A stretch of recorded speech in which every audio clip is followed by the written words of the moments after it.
some men. So we had a long train. And of course this camp had been closed down, and so we had to reopen it. So we go in, and you don't just get a mop and mop it. We went in with a hose, and we washed the ceilings down.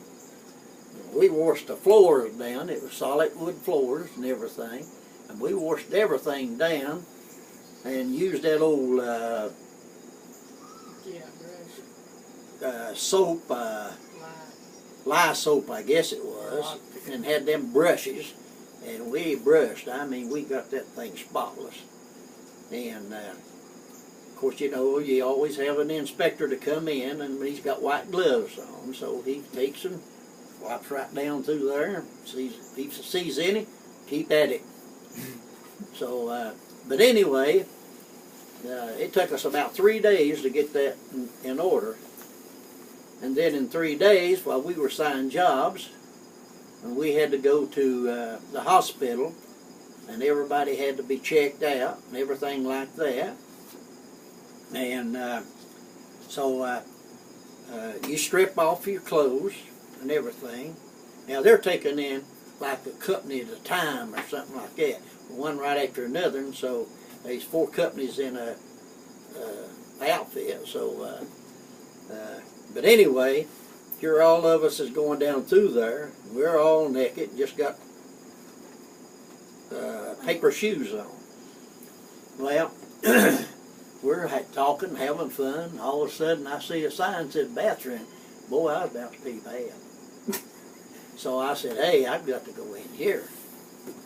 And so I went in there, and I had me a good long one, you know, so... I come back out and got back in line. Well, the line had moved a little bit faster while I was in there. Come back out, why, I wasn't probably 10 or 15 minutes away from where you started the physical, what they give you, you know. So I got up there, and the first thing a guy says, handed me a little bottle, and he says, fill that bottle up. And I go over there, and I try, and I try, and I try, and I can't get a drop. He said, well, you stand right over there. So I go over there and stand, and so all the rest of them's going on through. Well, a little bit later, here he come with a tube about yay so long, and a bottle of KY or something or other. Slick anyway. And yeah, and then he just took and zipped right up in there, and he filled that bottle up. So anyway, it hurt like mad, I'm telling you, it hurt. But he says, I thought you said you didn't have no water in you. And I said, I didn't think I did. But anyway, he got the bottle, so we went on through and passed. And so then we were in the Army then. Did you see the Korean War starting to bubble over? Did you feel that something was going wrong? No. But anyway, we went back, and that's when they started signing, because you became a USNG. So you was actually a soldier, and you was in the United States Army then, see. You wasn't called a National Guard Army. And so anyway, they started signing everybody jobs. Well, I became a platoon leader right off. And so you've got 8 men under you. And so in the barracks, you've got the first squad, the second squad, and then upstairs, which we had upstairs there, they had the 3rd squad and the 4th squad. So you had to have 4 squad leaders. And so 3 of those squads was rifle squads, and then the other one was a machine gun and BAR squad. That was, they come in, 4th squad comes in behind you. And if you run into trouble, they've got the machine gun back there. So they can come help open you. up, you know, while you're pinned down. And so I done real good in that. And then we started having, you know, like your PT and stuff like that out in the field. And we had our classes out in the field and stuff like that. And you had a poncho. And this poncho, if you took it off and laid it down, or if you just carried it out on your back, it had the parts of an M1. And that was your rifle. And it had the parts where you had to field strip it. Yeah. Every part you put off, you had to lay it right where it's supposed to be. And then that would say number 1. That'd be the first part come off. And then it broke down into, I believe it was 4 or 5 pieces. And so it was from 1 to 5. And then after you got it broke down, well, you had to put it back together.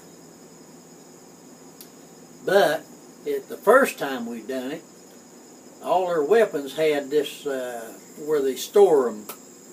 That The factory had that there grease or everything Camille it is gel on. or whatever. And you had to get that off. And so we had to clean them and everything, you know. And so we done a good job on that. And so naturally I'm the first one that's done.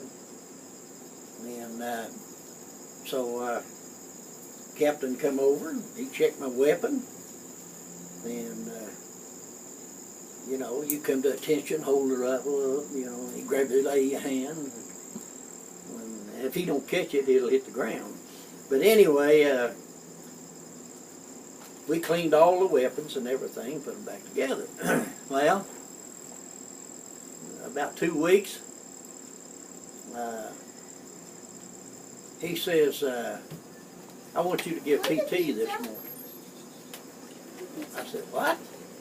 I want you to give PT this morning. And I said, well, I've never done that. And he says, well, you'll be doing it now. You'll be doing it now. I mean, I had done it with the company, but I had a whole company I had to give PT to. And so what I had was a table. And I got up on this table,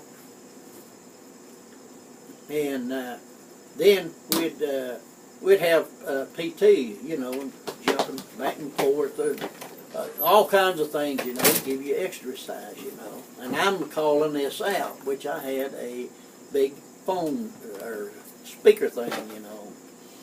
And I'm calling all of this out. So I'm training all of these to do that. Well, farther along down the line, I mean, I kept doing that. And that became one of my jobs I had to do. Then further down the line I had to take on another job. And this is all on top of my squad leader job. But when we'd go to class, they had to have somebody up on the table, and that would be like me, you know. I would be up on the table, and they would come, and I got so good at it that they would blindfold me, and I would take them weapons apart and lay them where they're supposed to be, you know, blindfolded. And he says, all right, now, Put 'em together. PFC Elliott, at that time, has took this rifle apart and put it back together right in front of you. And now, we want to see you do it with your eyes open. And so, you know, you're sitting up there and you're hearing them clang, clang, cling, clang, because it's metal going together, you know, and all that stuff. And so, that became another one of my jobs in there. So, then, after about 4 months there, they decided they wanted to open another camp. And this camp was in New York. And so they come over and picked out of every company, they come over and picked 5 men out of each room. They take 4 squad leaders and the platoon sergeant. Okay. Now they take all of them, 4, in other words 5 out of the squad. And so then they sent us to New York. And there's where we wound up at Fort Devens, or that was Fort Devens, Massachusetts. We was at, and we went to Camp Drum, New York.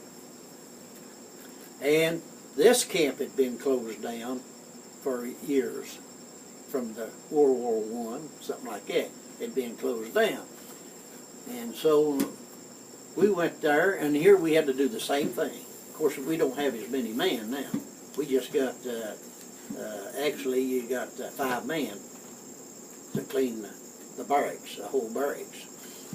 And so we got the barracks all cleaned up and everything, and then we thought we'd get a rest, you know.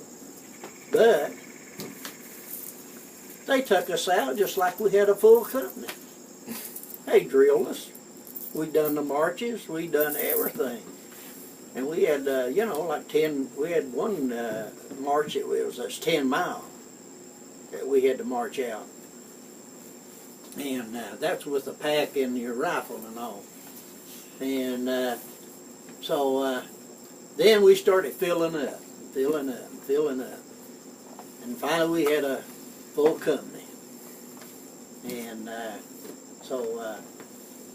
but it seemed like my job just got better and everything. I had my squad, you know, and I treated my man so good, you know. I mean, I had to make sure that we didn't get gigged. Because if you got gigged, nobody went to town if you got off, you know.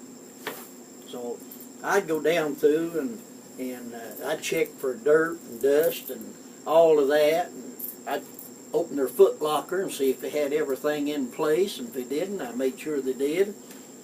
And then I had 2 or 3 guys that would come up and shine my boots. Oh, they just come up there and shine them, and I went and bought me a pair paratrooper boots, and them shines. I mean, they really shine. And I had to have them there, but the guy always come up there and wipe. I didn't have to worry about my shoes at all. And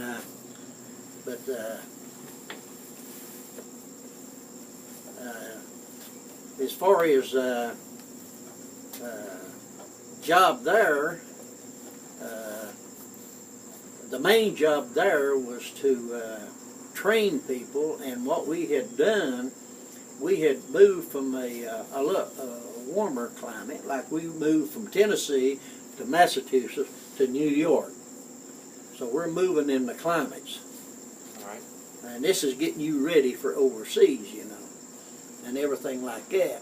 And so I know we was on a 3-day problem. We was gone from the barracks 3 days. And we was out there in the field, you know, and everything, and chow wagon had